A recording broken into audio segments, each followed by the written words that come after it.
Na mtazamaji, ni katika mwendelezo wa taarifa mbalimbali ambazo tuliwahi kukusogezea, na leo hii kupitia Biomedia na Official Rose D nitakuletea mwendelezo wa story ambako jibu la Uncle T kwa Waziri Gwajima alamfurahisha mwanadada Mange.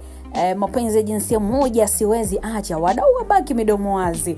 Najua hujafahamu kwa undani, hivyo nikukaribisha kabisa kwa moyo mkunjufu tuangazie hili mpaka tamati, ambako ni mtandao wa kijamii umetikiswa na mjadala mkubwa kabisa kufuatia video ambayo inamuonyesha kijana maarufu kwa jina la Uncle T akimkosoa vikali kabisa Mheshimiwa Gwajima. Na video hiyo ambayo imesambaa katika mitandao na majukwaa mbalimbali imeibua hisia tofauti miongoni mwa watumiaji wa mitandao, wengi wakitaka kufahamu undani wa kile kilichozungumzwa.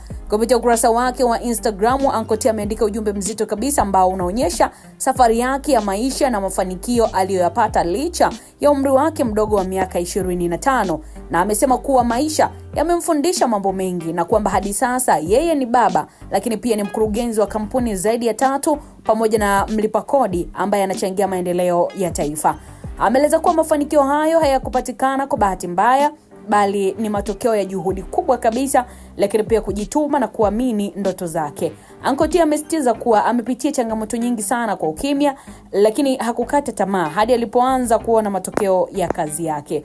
Ujumbe wake umeambatana na shukrani kwa kila hatua ambayo anapiga, changamoto zilizomjenga pamoja na mafanikio ambayo anazidi kuyapata kila itwapo leo. Kauli yake ya hii ni mwanzo tu imechukuliwa kama ishara ya kuwa bado ana malengo makubwa zaidi mbeleni. Hata hivyo, pamoja na mafanikio hayo, mjadala mkubwa umejikita zaidi kwenye kauli na video yake ambayo inamhusu Gwajima, huku baadhi ya watu wakimuunga mkono kwa ujasiri wake wa kusema anachokiamini na wengine wakikosoa namna alivyowasilisha hoja zake. Baada ya mjadala huu kuwa mkubwa, maneno kwa mengi katika mitandao ya kijamii kufuatia majibu ya Uncle T kwa Waziri Gwajima bila uoga.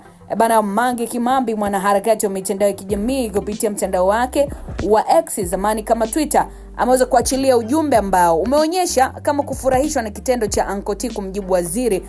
Na kwa mujibu wa Mange, amedai kuwa kwa sasa Watanzania wengi wamekuwa na ujasiri wa kuwajibu viongozi bila uoga na kufuatia mambo ambayo yaliwahi kutokea nchini. Hata hivyo, Mange anaongeza na kupongeza kauli hizo za Uncle T kwa kusema kuwa haoni kosa la Uncle T baada ya yeye kuzungumza hivyo katika mitandao ya kijamii. Lakini baada ya ujumbe wake Mange Kimambi, wadau wameweza kumkosoa vikali kwa kusema kuwa aache uchochezi, kwa sababu kwa sasa hivi hawezi kupata mtu, watu wako busy na maisha yao. Amekuwa akitafuta kila namna ili kuwakosanisha wananchi na serikali, lakini kwa sasa wameelimika, si bora tena kurudi kile ambacho waliwahi kukikosea mwanzoni. Kwa ujumla, tukio hili linaonyesha nguvu ya mitandao ya kijamii katika kuibua mijadala ya kitaifa, huku ikitoa picha ya kizazi kipya kinachojitokeza kwa sauti kubwa katika masuala ya kijamii na uongozi.